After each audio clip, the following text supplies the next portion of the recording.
Hey guys, this is Greg with Medical Muscle. So a lot of things have been going on. A lot of big things, okay? So I completed step 2. I completed ERAS, okay? And I submitted everything, okay? And at this point, we're a week and a half out. I've already got 2 interviews in the specialty that I want. So everything is just going as planned. So now I'm on cruise control. Right? I have time to cover the material that I think is probably the most important for you guys to get to this point, okay? Because there's a lot of steps that need to be taken, especially around year 3, okay? But I'm gonna just discuss basically the whole pathway and what you guys should expect and how you can plan appropriately, okay?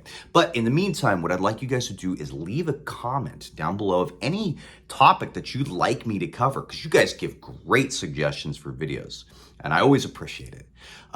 So for now, I hope you guys are just doing really well on your exams, and you're working real hard, because I'm telling you guys, it will pay off once it's done. It's a huge relief.